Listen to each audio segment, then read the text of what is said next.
Hi, Nate. Thanks for coming in today. And just so I make sure I get it right, you go by Nate? Yeah. Okay. No, Nathan's too formal. Well, I want to make sure I'm calling people by what they prefer to be called by. So again, my name's Haley. We had a brief phone consultation a couple weeks ago and kind of talked about how this would go and what it would look like. I know in the front office you received some forms about confidentiality, so I just wanted to touch on that to make sure we're on the same page. And really with confidentiality, the things I want to point out for you are what you say in this room stays between us unless there's a threat of harm to either yourself or others, in which case I'll contact the appropriate party. So if you were saying that you were ready to hurt someone else and you had a plan, then I would probably contact the police. So just keep in mind that everything stays in this room except for those circumstances. Yeah, that seems reasonable. Yeah. Do you have any questions about confidentiality or that? No, I don't think anything will approach that realm. Okay. Things seem like so. Well, and just to let you know, if you ever want to revisit the discussion about confidentiality, you're more than welcome to. We can have that as an ongoing conversation, or if you just want to clarify at any point. Okay. Yeah. All right, so today what I like to do in my first sessions is gather some information about you and really talk about what brings you in. Because usually folks, something happens or they're just say, now is the time. Mm-hmm. I know we kind of talked about that during our phone consultation, but yeah, I wanted to start there. What brings you in here? Yeah, so I mentioned that briefly. Things just aren't good at home. Mm-hmm. It was originally my wife's idea that I come and see someone. I haven't done this before, so and I agree. I guess I should say, like, I'm not here against my will, but things aren't super great at home. Mostly between my wife and I.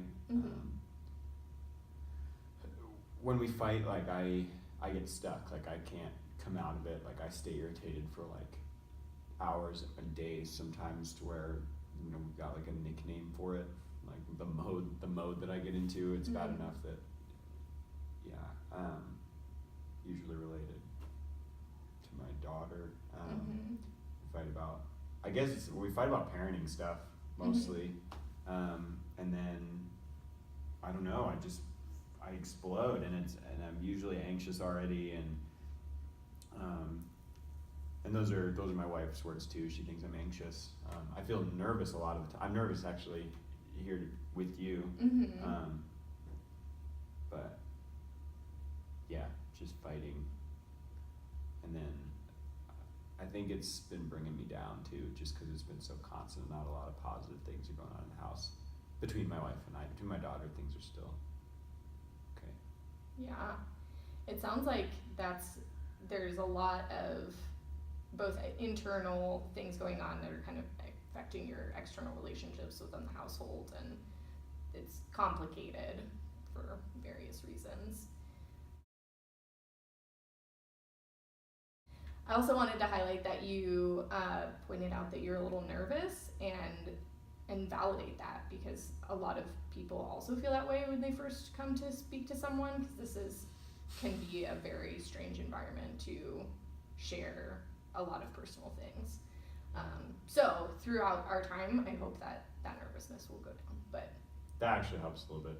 I wasn't sure if people yeah. It's weird. I haven't done it, so it's just it's not new. Really sure what it's supposed to look like. Yeah, and if you ever want to continue talking about that and assess how it's changing, please bring that up. Okay. So Nate, you mentioned that you and your wife have some conflicts kind of surrounding parenting. How long has that been going on?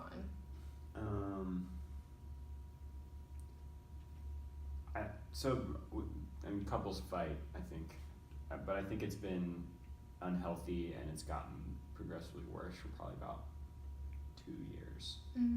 Like a year and a half, and I'm almost positive it's directly related to my daughter getting to an age where parenting is getting more thoughtful. It's how my wife puts it usually. It's like, we have to be more thoughtful about how we're talking to her, and she's right. I think Yeah. And how old is your daughter now? She's 7. Yeah. Just started 2nd grade. Well, it sounds like you and your wife have coped for years and have found ways to make this work, and now those ways of parenting are not quite working in the same ways. So it seems like you're in an adjustment phase. Yeah, it feels adjustment for sure. It feels different. She's got expectations for how she wants me to be with Lily, our daughter, and whenever I don't meet it, it becomes this titanic struggle for some reason, because she corrects me at a bad time and I get angry and I can't come out of it fast, because I don't know why it affects me really strongly when she like tells me not to do something in parenting wise, or telling me I should be doing this differently, and that sounds like a lot, and that I definitely want to return to those kind of challenges and keep talking about those as we go along.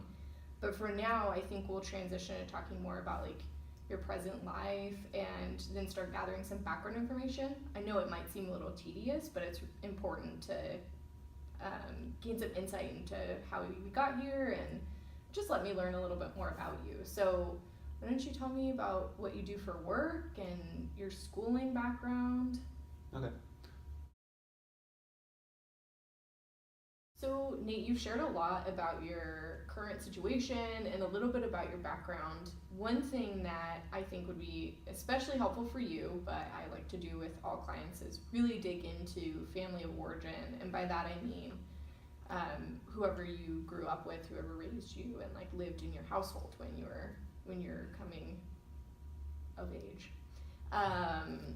So I'd like to hear some more about that. I know you've talked a little bit about your family, but yeah, I can see how that might be relevant. Glaringly, looking back, big thing, my dad was an asshole. There's no other way to put it. He was not a fair man. He was not, I don't know, however you want to call it, an honorable man. He was aggressive. He wanted things his way. He was kind of a tyrant. And so it was me and my brother and my mom and my dad. There were 4 of us. My brother's 3 years older than me. I was afraid of my dad, though. I lived in fear of my dad. And my mom was kind of my rock. She didn't hold a lot of power in the household, but the little she did, she used to protect my brother and I from my dad. He wasn't physical with us ever. I want to make sure. He never hit us. He never threw us around or anything like that. He was just a volcano. I mean, the littlest stuff. I remember I left the burner on because he had asked me to like take whatever had been, it was like a breakfast something, out of the skillet and just put it back and turn the burner off. And I left the burner on, and he noticed like 2 minutes later, and there was this huge, like, it was an explosion. And that was one of the times where my mom like did try to step in and be like, hey, like, chill out. She wouldn't have said it like that, but she had kind of a soft way about her of being like trying to calm my dad down, just kind of saying the same thing over and over again. He's a kid, whatever it was. And yeah, it was the same with my brother, if not worse. I mean, as he got older, like, I watched my dad really lay into him about the smallest things, because it was always my dad's way or the highway. What about the communication between your parents? You talked a lot about your dad communicating with you and your brother, or exploding on you, rather. Communicating at. It was hard for me to characterize their relationship. My mom, because my dad didn't really communicate, he just told you what was up. There was no attempt to reconcile a situation. There was no, this is how I'm feeling, it was just, here's how it is, deal with how I'm feeling. And like I said, my mom was so soft-spoken that she was just able to kind of take that, maybe do what he wanted, and just tidbits here and there, like, maybe we could do this, maybe we could do that. She was always very quietly involved in planning, and the exception for which would be the dinner table. My mom tolerated no fighting at the dinner table. The only time I would ever hear her raise her voice is be like, "We are eating dinner,"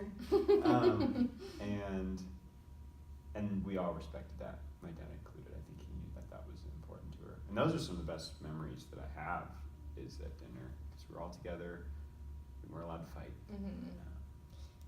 I noticed when you started talking about your family dinners, you really kind of lit up and sat up a little straighter and smiled. They're good memories. Yeah, I can tell those are important. So you've talked a lot about your relationship with your dad, and have kind of mentioned that your mother was could be your rock, as you put it. So tell me more about your mom and you. How was that relationship growing up? It was good. She was mom. I don't know. She was like the mom. Well, my mom. It was super positive. I guess a big memory of me with her, I loved cleaning with her. It was like, that's funny to say, because I'm talking about when I was like 15 or 16. Teenagers hate cleaning anything at all. But it's particularly like the living room and kitchen, like it was a chore of mine. Like I would help vacuum or help do dishes or whatever. My mom and I always did that together, and it was always on Tuesday night because she had a small group from her church that came over on that night, and so we would clean before that and just talk, and that was like our few hours, like really just me and her, because my dad was still at work, and my brother was off doing something else. He never helped, but that was our time to like connect, and we always had that for like 5 years. We had that, and so and now as an adult, she passed about 8 years ago. 2010. Yeah. And so I mean that was a big loss for me because we were close all the way through. Like I moved away. I'm in Boise now, and I grew up in Indiana, but we would talk on the phone at least once a week. I mean, she never stopped calling, and I never stopped answering, and she was always just a support and was never critical, even when, like, I don't know, even when my lifestyle changed a lot and I moved away, she was never ever critical of my decisions, always just excited that I was doing something I cared about. And yeah, when I met my wife, Trina, she was ecstatic. She loved her from the get-go, and she was a wonderful, I mean, kind of mother-in-law to her as well. Really adopted her kind of under her wing because Trina's family isn't super involved. She's a great mom. Yeah, it sounds like it. She seems like to have been a big source of nurture throughout your childhood and adolescence. So what about your brother? What was your relationship like when you were younger, and how did that kind of evolve? Yeah, I mean, we had a brother relationship. We fought and made up by fighting and that sort of thing. The only time we ever weren't super close, well, 2 times. As a kid, we weren't super close when he was in high school, and I was earlier in high school. I don't know, I think this happens with a lot of siblings where like at that weird age where you're developmentally so different that we weren't that close at that time. But by the time we were both in college, like we had gone to the same school in Indiana, and he was my friend all through undergraduate. And now he's got his family, and yeah, they live in Wisconsin, which isn't super far away, and so we're able to visit pretty easily. And then the second time we weren't super close was when he married and then separated with his wife about 6 years ago, and he was in a bad place at that point, and when I reached out, I got hurt. It was just a thing, and we've since made up that, but we've always been fairly close as well. Yeah. And do you feel like your brother has similar, or had similar relationships with your parents growing up? Similar experiences? I think so. He took the brunt from my dad, frankly, and their relationship was worse than my relationship with my dad. And I learned a lot from watching him interact with him because, God, it was a shit show sometimes. I would see what would happen when my brother would like give it back when they would fight, and it was never good. And so I didn't fight. I took it, and was always apologetic for things I wasn't sorry for, and because that was the best way to navigate with my dad, was the shit beat out of you verbally, Mm-hmm. just because you wanted to stand up for yourself. Mm-hmm. Were your parents married until your mother's passing? Yeah, they were. Mm-hmm. I won't speak to, why. In my mind, sometimes I'm like, my mom was so sweet. Why did she marry such a jerk? But I think she's so fiercely loyal that, on top of maybe their faith community not wanting, or them not wanting to, I don't know. They never even contemplated divorce, so I don't really know what I'm talking about. But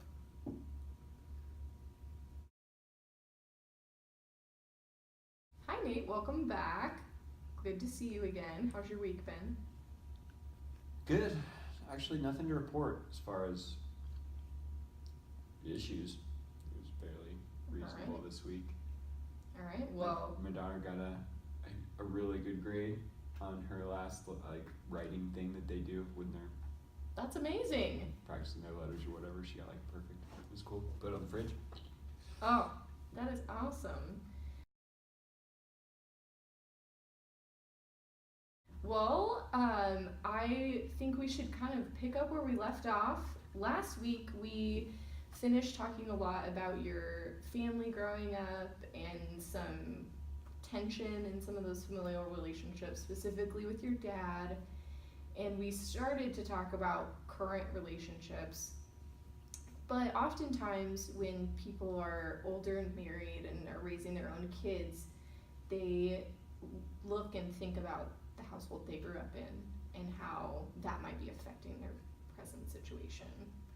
So I wanted to ask if you have noticed any similarities or differences and have done any of that kind of assessment on your own just naturally. I don't know if assessment is the right word. A driving force of my parenting has been, I will not be my dad. I won't be my dad. I won't be my dad. I won't be my dad. And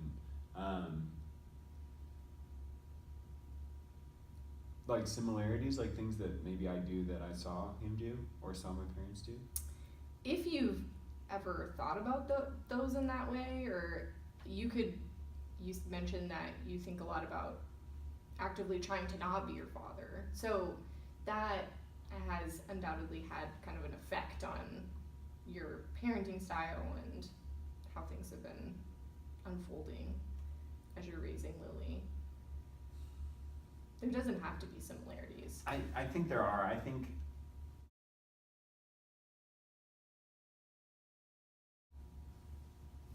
well, it does sound like your mood or modes when they stay, they're not ones of anger and rage in the same way that your dad's were. Yeah. So there might be some differences in feeling in the household because of that. Anger and fear often go together, and then your feelings are a little different. Mm-hmm. Have you ever thought about asking your daughter how she feels about that when you're kind of in one of those states? No, I've always just tried to keep it from her, not let it be affecting her. But she's so young, I don't even know that processing with her would be, I don't know if that's helpful or not. Part of me wants to keep it as secret as possible, away from her, put up as many walls as I can between the way that I'm feeling and what she's experiencing. Mm-hmm. And I also don't want to isolate myself from her either, though. So that's the shitty part. Is it's okay, I know I'm being or after the fact, I know I was being unreasonable, and I knew enough during the time to protect myself from letting that affect my daughter too much. But I don't want to have to shield myself from her all the time whenever I feel like I'm being, a jerk. Because that'll put up walls in our relationship in general, and she needs her dad, and her mom keeps saying that, my wife keeps saying that, she needs her dad, and you can't be her dad when you're like this. I remember her saying that a little while ago. And that hurt. That was and we got a big fight after that. What does that have to do with me being her dad?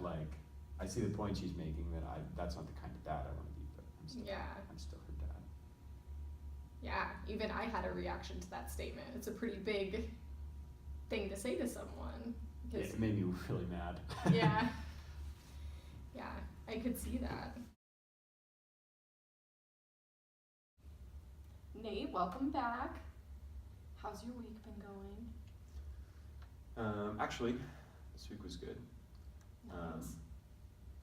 We fought on Monday about just like how I was handling Lily and her homework, but that was it. And it was a little thing. It was like, I think it was less of a chronic thing and just more of not getting something done. So Great. Well, that's good to hear. And I definitely want to return to some of those interpersonal conflicts that may be coming up. But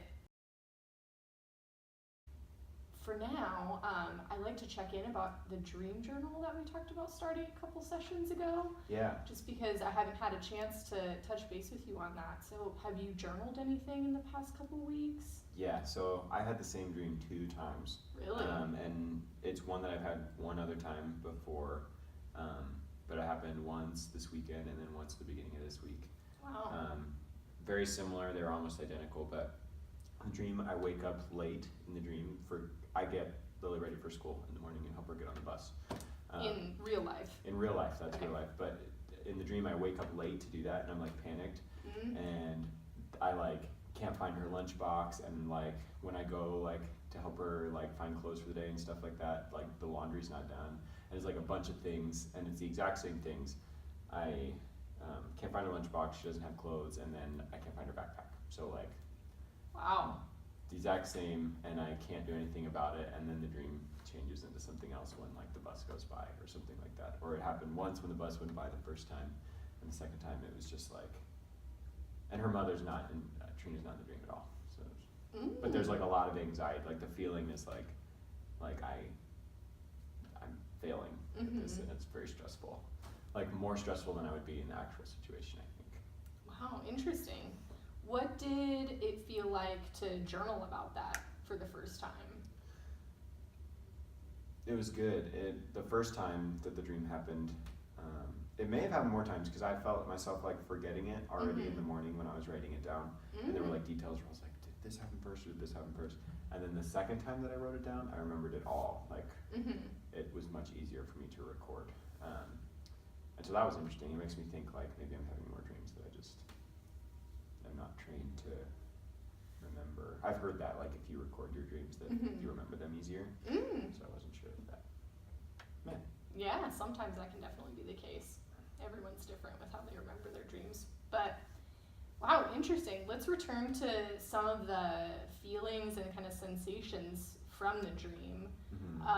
So you said you, in the dream, felt more stressed than you think you would have been in real life. Yeah, it's like all the weight of like everything I need to do for Lily like hinges. That's what it feels like. It like hinges on me finding her stuff, and it's not there. Like her lunchbox is not on we have an island in the middle of our kitchen. It's like my wife normally packs the night before and just literally leaves it there for her to grab or for me to grab, and it's like not there. And Lily's not upset in the dream. Like she's just like, where's my stuff? Like she's not upset, so there's no reason for me to be like really anxious about it.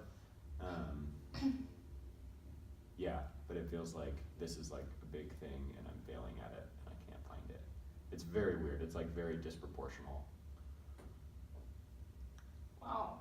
So even though those feelings are disproportional, just hearing about that, I can observe some connections to your real life. I'm wondering if you picked up on any of those, or like I know a lot of the stuff that I even talk about with the stuff I get in fights with Trina about are related to things like things that I need to do that I'm not doing, or ways of doing things. So I can see it, but she's not even in the dream, so that's like, it feels like those things are related, but she's not there. I feel like if that was what my brain was trying to play out, that she would be there. But well, what do you think it could mean that Trina's not there? So she's absent, but you're still feeling a lot of feelings, more amplified, however, but you're feeling a lot of feelings that you do feel in real life. about being a father. Yeah. I mean, we talked about this before about like me kind of projecting my own insecurities into my arguments with her.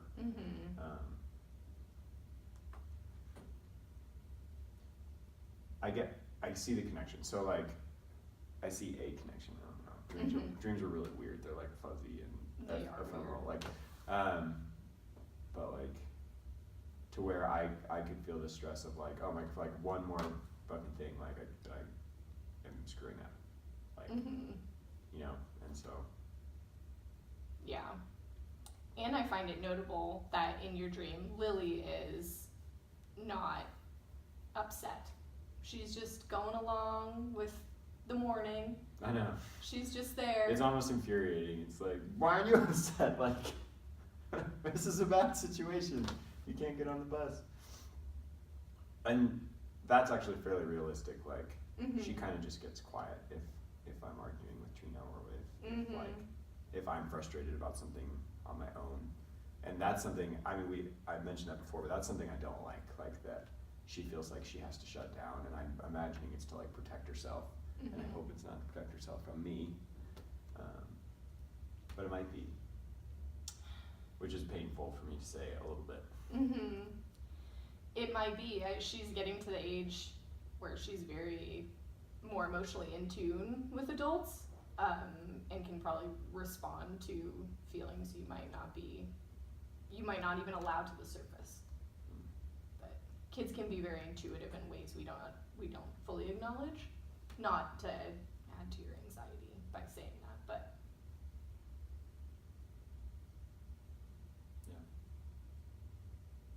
yeah, I mean, she's a super smart girl. yeah, it sounds like she is. I wouldn't expect her to not notice.